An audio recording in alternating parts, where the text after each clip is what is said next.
Selamat malam pemirsa, bagaimana kabar Anda pada hari ini? Luar biasa sekali, di malam hari ini kami masih hadir di hadapan Anda dalam dialog Kabinet Indonesia Bersatu Menjawab kerjasama dengan Kementerian Komunikasi dan Informatika Republik Indonesia. Saya Anya Dunov akan menemani Anda selama 1 jam ke depan bersama dengan kedua orang narasumber saya yang akan membahas mengenai kebijakan BBM. Bukan yang untuk komunikasi itu ya, tapi bahan bakar minyak menghadapi Hari Raya Idul Fitri 1434 Hijriah. Nah, kedua orang narasumber saya ini luar biasa sekali loh pada malam hari ini bisa hadir.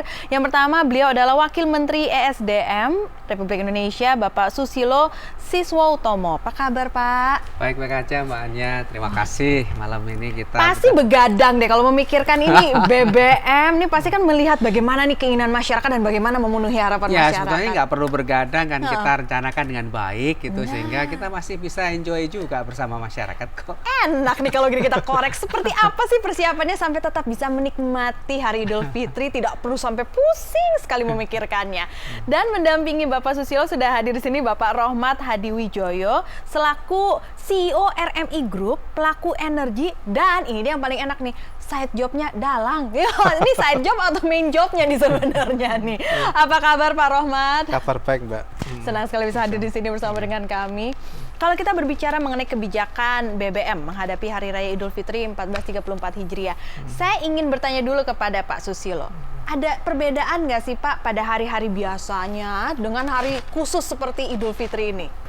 Ya, pasti ada. Oke. Orang kita pun juga pasti ada perbedaan. Kalau misalkan pas biasa-biasa kita nggak pengen mudik, tapi kalau pas lebaran pengen mudik, ya, itu jelas. Kemudian juga pada masak-masak ketupat itu semalaman pasti udah ada yang masak juga itu. Jadi di dalam kita menyikapi dan mempersiapkan hari lebaran maupun puasa itu, Kementerian itu sebetulnya Kementerian SDM itu ada 4-5 item yang disiapkan, Mbak Anya. Yang pertama untuk urusan BBM itu jelas itu. Wah. Yang kedua untuk urusan listrik. Wah. Itu juga. Yang ketiga LPG. Kalau tanpa LPG kan nggak bisa masak. Dan ya, lebarannya garing nanti. Ya, lebarannya garing.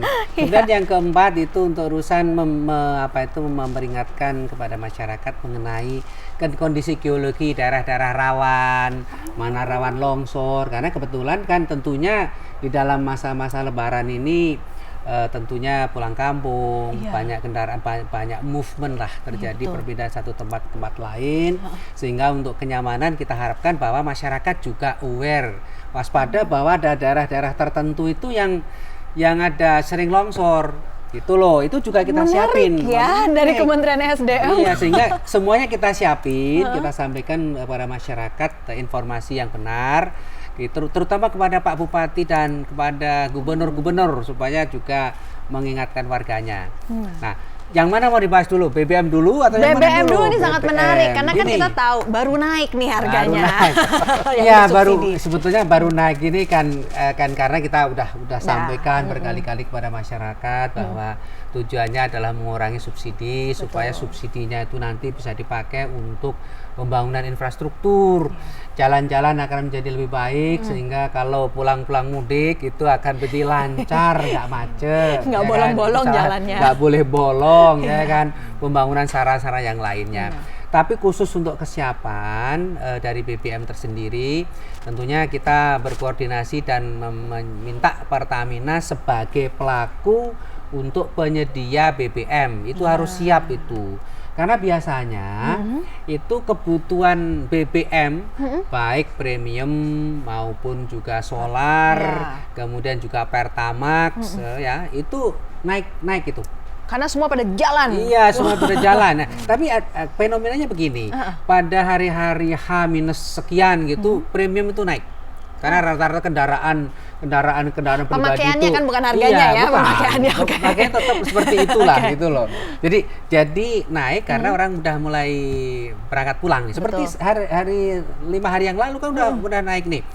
Nah, biasanya itu kenaikannya premium itu kira-kira 15%. di atas rata-rata tiap kebutuhan tiap hari itu. Oke. 15% biasanya kira-kira 81.000 kiloliter ya. Itu banyak sama ya? Indonesia itu. Oh, Itu baiklah. kira-kira 15% kira-kira menjadi 90-an, 91, 92 gitu. Itu untuk premium. Kemudian biasanya itu hari-hari deket-deket Lebaran itu kan Sudah Mbaknya mulai tenang pasti di rumah. tahu bahwa kendaraan-kendaraan itu niaga, truk itu sudah mau dilarang. Nggak Iya. boleh lewat. Nggak boleh lewat. Itu kebutuhan solar pasti turun itu. Itu. Nah, kemudian kebutuhan LPG tentunya ya naik lah orang. Biasanya masaknya itu cuman sedikit. Nah, kalau pas Lebaran itu wah, lebih-lebih Udah. tadi. Ini kan malam takbiran nih. Betul. Ini pasti tadi ibu-ibu Dari tadi sibuk malam di ketupat, rumah. opor. Dan kesiapan LPG itu biasanya kenaikan kira-kira 6-7%. Oke. Ya kan. Dan tentunya Pertamina kita sudah menyiapkan stok yang cukup. Jadi masyarakat tidak perlu khawatir akan terjadi kelangkaan lah. Baik. Jadi kita sudah antisipasi semuanya. Itu dari segi BBM. Baik. Nah, Tuh. sebelum kita lanjut Pak Susilo, saya ingin bertanya kepada Pak Rohmat mengenai kalau kita lihat culture atau kebiasaan dari masyarakat kita. Ini kan sangat menarik gitu loh. Pas menjelang Lebaran tiba-tiba, semua tergerak menjadi lebih aktif daripada biasanya. Hari-hari biasanya kita lihat Jakarta menjadi sangat aktif bersama dengan kota-kota besar lainnya. Tapi khusus pada Lebaran ternyata peningkatannya sampai dengan 15% untuk premium toh. Tuh belum yang lainnya tuh. Betul. Nah, Solar agak turun karena itu tadi kendaraan-kendaraan truk-truk nggak bisa di. iya, mobil-mobil niaga Larang. malah diem di rumah kan karena tidak boleh jalan. Nah, gimana nih kalau mengenai kebiasaan dari masyarakat sendiri, Pak? Enggak, sebetulnya kan itu kan perwujudan rasa syukur ya. Jadi setelah sebulan berpuasa, Iya. nah, kita itu kan diharapkan menjadi kembali ke fitrah. Namanya muhasabah kan itu. Nah, begitu kita mengetahui sebulan kontrol nafsu, ya mbok yao. Nah, penggunaan energi itu ya bisa tidak malah booming kan gitu, 7% tadi kan gitu. jor-joran gitu, kayak Padahal kan memuaskan diri. Di saat ini ketersediaan energi di Indonesia ini kan, kalau saya mohon dikoreksi Pak Wamen ya. Jadi kan lifting kita kan belum naik gitu, belum stabil, apalagi dikejar dengan kebutuhan Lebaran tadi. Nah, Lebaran boleh setelah sebulan berpuasa, tapi jangan luberan energi, menggunakan energi kan gitu. Nah, luberan rezeki untuk zakat fitrah monggo. Begitu. Nah, tapi gini, saya mau menambahin apa yang disampaikan oleh Pak Rohmat tadi. Memang kewajiban pemerintah itu menyediakan energi untuk masyarakat, termasuk untuk BBM, kemudian juga termasuk untuk LPG dan juga untuk listrik ya. Itu tidak bisa memang kewajiban kita ya. Nah, karena pertumbuhan ekonomi kita bagus, ya kan, pertumbuhan ekonomi kita itu 6,2%. Kemudian pertumbuhan penduduk juga nambah nih, nambah juga 1,1%, ya kan. Oleh karena itu kebutuhan energi karena pertumbuhan ekonomi bagus plus jumlah daripada penduduk itu naik, maka pertambahannya kira-kira 8,3%. Jadi kebutuhan BBM ini saya sambil memberikan pencerahan sedikit Pak Rohmat ini gini. Kebutuhan BBM saat ini itu kira-kira 1,4 juta barel per hari. Besar. Satu barel Mbak Anya itu 156 liter. Jadi kalikan aja. Sebentar, kalkulator saya nggak muat soalnya. Wah, itu 1,4 dikalikan 156 itu kira-kira 200 juta. 200 berapa itu? 230 juta liter. Kiloliter gitu loh ya kan. Nah, tahun depan itu pasti nambah. Pasti itu. Nggak 1,4 lagi. Tumbuh 8%. Pasti kira-kira 156. 1.550.000 barel. Karena apa? Mobil satu tahun tuh nambah kira-kira 1,2 juta mobil per tahun. Belum motornya. Motor nambah 9 juta per tahun. Ya. Dan saya jamin Pak Rohmat atau Mbak Anya kalau punya tetangga beli motor atau mobil ya, itu pasti tidak didorong pulang kan? Enggak, pasti enggak. Pasti langsung pergi ke SPBU.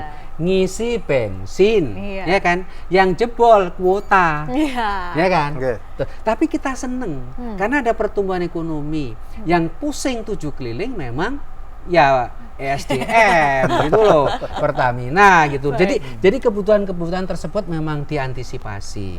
Oleh karena itu bagi kita sih nikmat yang membawa sengsara lah. Ya, nikmatnya itu masyarakat, yang sengsaranya dikit kita, tapi kewajiban kita nggak apa-apa. Baik. Oleh karena itu pemerintah betul-betul ingin seperti kata Pak Rahmat tadi, Mbok Yao itu agak hemat, ya kan? Karena kita akan terus-menerus kenaikan itu BBM tadi. Yang kedua, kita berusaha untuk ngontrol BBM dengan mengurangi impor. Caranya macam-macam, hemat, kemudian juga mengurangi. Jangan kalau ke jalan-jalan ya Mbok ya nggak usah tiap hari jalan-jalan, tapi ya seminggu sekali gitu lah. Itu ngurangin juga, itu bantu pemerintah juga itu. Sehingga nanti import kita itu Mbak, Bisa berkurang. import itu terbatas. Untuk informasi tadi beliau menyebut produksi kita cuma 840 ribu barel. Yang bisa diolah oleh kilangnya Pertamina itu cuma 650 ribu barel. Yang lainnya nggak bisa diolah karena beda kualitas. Kapasitas kilang Pertamina 1 juta barel. Otomatis setiap hari Mbak, itu kita itu impor 350 ribu barel per hari minyak mentah, plus 400 ribu barel BBM. Bayangin kalau 1 barel itu harganya $100 saja, itu tiap hari kita itu menghabiskan 75 juta dolar, 750 miliar untuk impor. Dan itu nggak bisa turun, kalau naik terus, produksi terus turun. Ini yang tantangannya beliau sebagai pelaku energi untuk lebih banyak eksplorasi, bantu eksplorasi. Kemudian masyarakat kita himbau untuk lebih hemat, ya kan? Sehingga subsidi daripada BBM yang kira-kira sampai 200 triliun rupiah, 200 triliun sama dengan 200.000 miliar. Itu saya bilang kalau dibeli kerupuk, Wah, tenggelam wah, Indonesia. Indonesia tertutup kerupuk gitu, ya kan? Iya. Kalau kita hemat dikit saja itu bisa membangun jalan. Benar. Coba kalau puasa tidak subsidi saja 1 hari itu kira-kira hampir berapa ratus, berapa itu dibagi 360, 600 miliar. Baik. Jadi itu makanya kita harapkan bahwa ya betul, mari kita berhemat. Nah, Satu lagi sebelum iya. ini itu, jadi persepsi Indonesia kaya energi itu perlu diratifikasi. Oh. Jadi yang benar itu Indonesia bukan kaya energi tapi kaya sumber macam-macam energi. Karena ada seperti Pak Wamen migas. Oke. Terus ada lagi angin, Batu bara juga batu ada. bara. Terus ada lagi adalah panas bumi. Terus angin, terus itu terus masuk ombak di laut itu pun bisa menjadi energi. Nah, pemahaman itu harus dipahami, jadi yang namanya energi jangan hanya BBM saja. Nah, saat ini yang dilihat BBM dan BBM satu. Yang kedua, ini untuk membantu pemerintah ini loh, memberikan pemahaman bahwa kita sudah berdarah-darah di BBM. Nah, yang kedua adalah public transportation. Itu kita seperti Pak Wamen tadi katakan hemat. Kalau 1 minggu pergi ya pakai mobil kan boleh kan gitu. Pribadi. Kalau di Amerika itu orang bersama keluarga jalan-jalan itu mungkin seminggu sekali kan gitu. Ya. Tapi hari-hari berikutnya pakai apa? Subway, Iya. atau Kendaraan umum, gitu. gitu. Jadi karena kita kekurangan pikas itu luar biasa Mbak. di sini. Oke. Tapi gini, Mbak Anya, memang Allah Subhanahu wa Ta'ala ini sangat sayang kepada Indonesia. Buktinya. Semua itu semua punya lah. Semua punya, migas punya, batu bara punya, semua bentuk energi, hutan, air, panas bumi semua punya. Kalau migas itu punya tapi tidak sebanyak di Arab Saudi, tidak sebanyak di Venezuela, yang reserve-nya, cadangannya itu ratusan kali lipat dibandingkan dengan kita. Tapi alhamdulillah kita punya. Oleh karena itu kita juga harus berhemat. Gitu loh.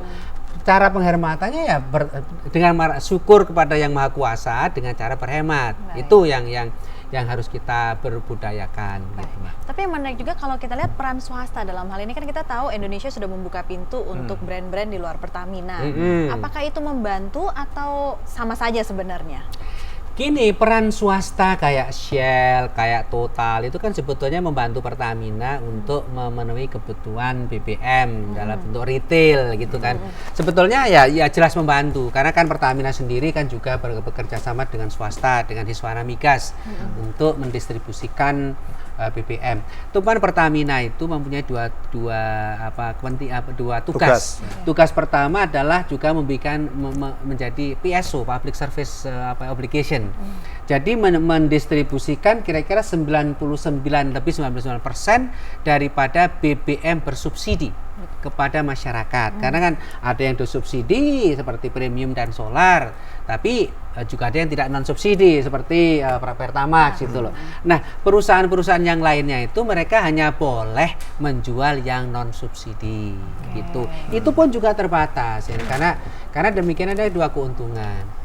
Keuntungan pertama tentunya kita masyarakat akan bebas pilih yang mana saja. Dari segi kualitas juga bagus. Yang kedua yang paling penting itu juga mendorong Pertamina untuk melakukan perbaikan-perbaikan. Kalau misalkan yang satu SPBU-nya Pertamina itu kok agak jelek, kurang bagus lah, bukan jelek lah. Tidak menarik yang lainnya. Kemudian yang sebelahnya itu Shell sangat menarik, otomatis kan dia berdandan, gitu. Baik, ini menarik sekali. Salah satu hal juga yang paling menarik kalau kita berbicara mengenai kebijakan BBM menghadapi Hari Raya Idul Fitri adalah bagaimana terhadap kelangkaan BBM. Nah, tapi sebelum menjawab saya ingin lihat pandangannya Pak Rohmat terlebih dahulu nih Pak Susilo. Karena kalau kita lihat di hari-hari biasa saja Pak, kelangkaan BBM beritanya cukup banyak kalau kita lihat di media. Nah, kalau di hari khusus seperti Idul Fitri, bagaimana nih masyarakat melihat? Sebelum menjawab pertanyaan sampean tadi, aku tertarik ke peran swasta tadi. Nah, Jadi silakan. aku swasta sebenarnya kan. Oh ya, baik. Jadi begini, di Indonesia ini kan produksi minyak ini hampir masih 50% itu dipegang, yang bukan dipegang, masih dari pihak swasta. Jadi terkenal namanya the Big Six di Indonesia. Itu mulai dari Exxon, Chevron, Conoco, Total, ada 6 itu perusahaan itu. Dia masih mampu menghasilkan kan total tadi 840 barrel per day. Jadi sekitar 450 itu masih dipegang perusahaan swasta tadi, menjawab peran tadi peran sampean kan, peran swasta itu perlu kita jaga. Nah, terus Pertamina mampu kontribusi 250 Pak ya. Jadi udah 450 dengan 250 berarti kan ada 700. 100 itu yang kecil-kecil kan gitu. Nah, dengan adanya peran bukan swasta saja, masyarakat swasta memprovide energi itu demi kemaslahatan umat kan gitu. Indonesia. Ditumpang lagi dengan pertumbuhan ekonomi tadi. Pertumbuhan ekonomi di atas 6% itu memerlukan sumber daya energi itu luar biasa. Sampai tanpa handphone 1 hari saja. Nah, sekarang pergi dari rumah, waduh, handphonenya ketinggalan, mesti balik lagi. Benar. Buang lagi deh bensinnya. Berarti orang tidak akan lepas dari energi. Nah, ini kan energi kan baterai ini, tapi sampai di rumah dia apa? Dicas kan? Listrik juga energi, ada dari energi batu bara, energi dari gas maupun dari PLN kan gitu. Jadi itu peran serta swasta tadi kan gitu. Lah mengenai tadi pertanyaan kedua mengenai kelangkaan tadi. Tadi kembali ke kita setelah muhasabah tadi. Tentunya kembali kalau pas hari raya keperluan energi melonjak 7% tadi. Ya 15% kan untuk premium. Nah, kalau misalnya gunakanlah dari fitrah berpuasa ini sebagai pemacu. Oke lah, kalau Lebaran kemarin aku membeli listrik dan BBM itu sekian liter, kita tabung. Nah, kalau satu orang bisa mulai dari diri kita sendiri, dari sedikit mengurangi energi, berapa yang akan begitu hari 11 bulan berikutnya, hari-hari biasa itu, itulah yang sebetulnya yang diharapkan dari kesalehan ritual setelah kita berhasil menjalankan ibadah puasa dan berlebaran, termasuk mengenai keluberan energi, jangan berfoya-foya dong. Kembali kan diajarkan dalam puasa, kontrollah nafsumu, kontrollah kebutuhanmu.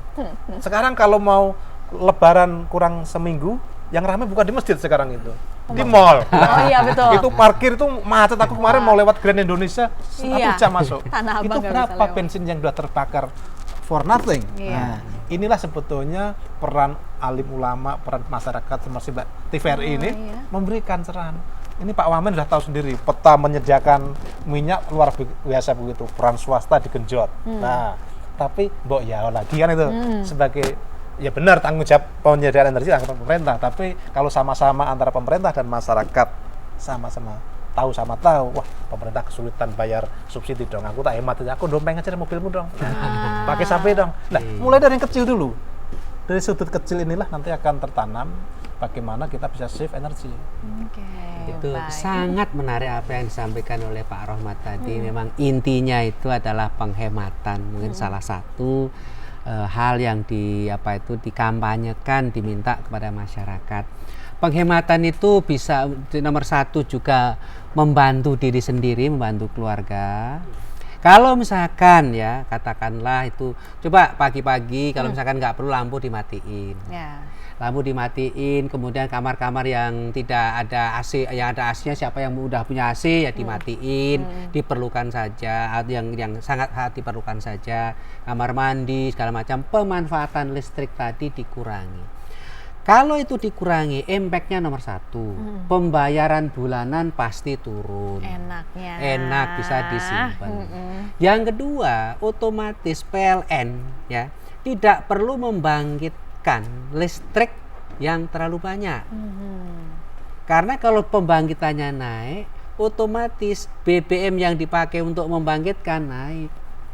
Otomatis dengan cara berhemat itu saja mengurangi beban PLN dan beban pemerintah di dalam konsumsi daripada energi. Sehingga pemerintah tidak memerlukan subsidi yang lebih tambah. Tahun ini pemerintah harus mengeluarkan subsidi untuk PLN itu sampai 90 triliun. 90 triliun itu 90.000 miliar. Besar sekali. Itu tadi, karena kalau makin banyak kita membangkitkan, kemudian listrik misalkan ini semua nyalain, itu otomatis bebannya pembangkit itu ya konsumsi minyak, konsumsi gas, konsumsi batu bara makin giat, makin tinggi. Itu dari segi konsumsi, ya kan? Oleh karena itu pemerintah sangat berkepentingan untuk menggalakkan hemat energi.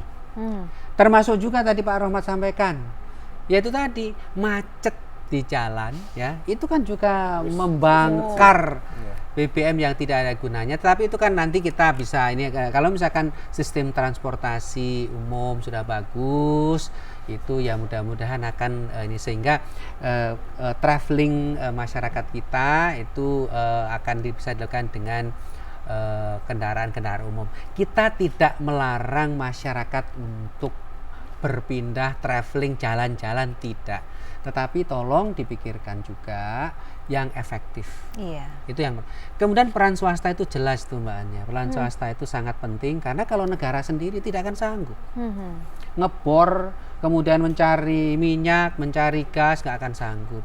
Kemudian membangun fasilitas infrastruktur nggak akan sanggup, terutama juga untuk menyediakan kebutuhan energi untuk ini untuk masyarakat juga tidak akan bisa dilaksanakan, dan juga harus digotong rame-rame, gotong royong itu memang harus kita laksanakan. Baik, kita akan lanjutkan lagi nih perbincangan kita mengenai kebijakan BBM menghadapi Hari Raya Idul Fitri 1434 Hijriah, karena sangat menarik sekali pemirsa bahwa tidak hanya sesederhana kita membawa mobil kita untuk ke SPBU dan membeli bensin, apapun jenis bensin itu, terutama apabila nih yang bersubsidi ya, ini adalah hak banyak sekali masyarakat dan tanpa kita sadar kita telah berkontribusi untuk mengambil hak mereka.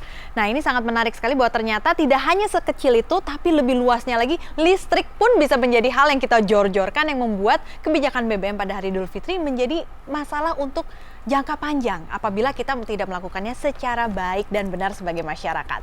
Banyak hal yang akan kita bicarakan selanjutnya, jadi jangan kemana-mana, tetap bersama kami dalam Dialog Kabinet Indonesia Bersatu Menjawab kerjasama dengan Kementerian Komunikasi dan Informatika Republik Indonesia.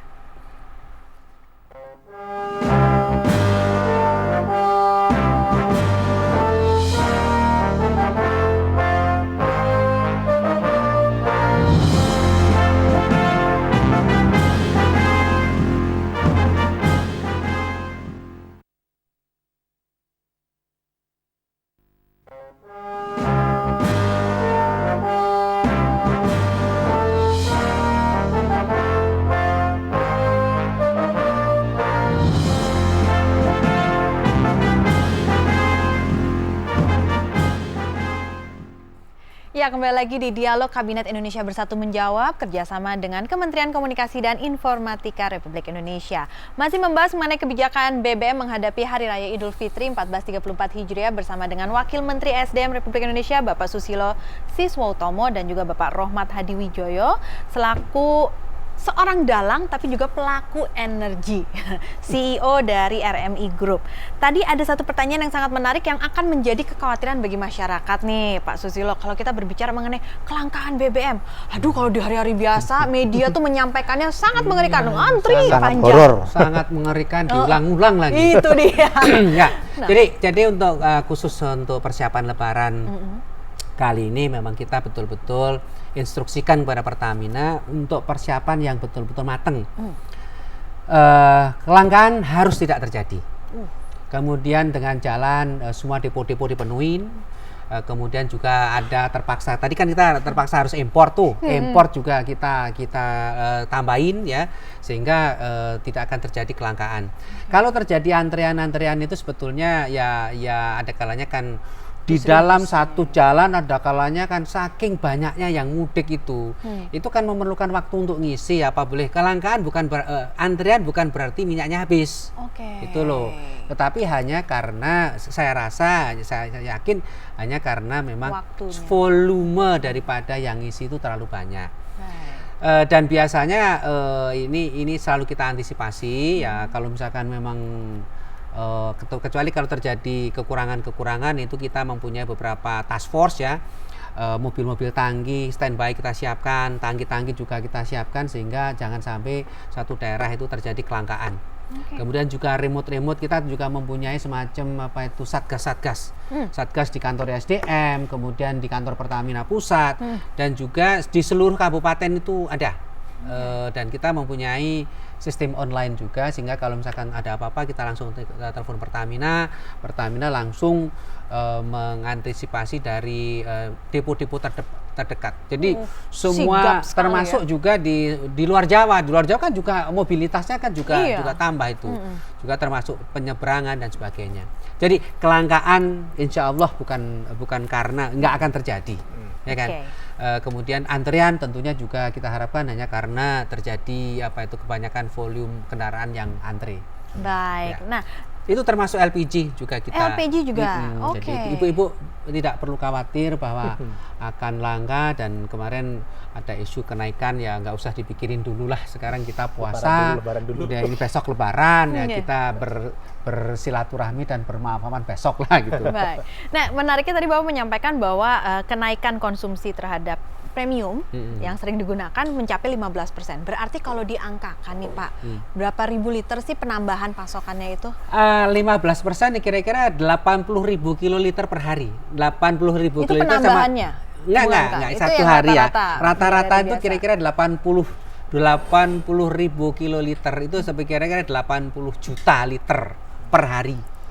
Ya kan, tambah 15% ya kira-kira ditambahnya kira-kira ya 12.000 kiloliter sama dengan 12 juta liter. Ya kira-kira 92 93 juta kiloliter. Wah, ini memang ya banyak orang semua ngisi BBM. Mungkin ini menarik sekali bahwa masyarakat tidak menyangka karena selama ini mereka kan belinya mungkin sekian puluh liter. Tidak merasakan bahwa kontribusi tarikannya mereka itu ternyata sekian juta liter loh hasilnya dalam satu hari. Untuk kalau misalkan di total jenderal seluruh ini kebutuhan premium ya BBM bersubsidi itu yang premium itu kira-kira 30 juta kilo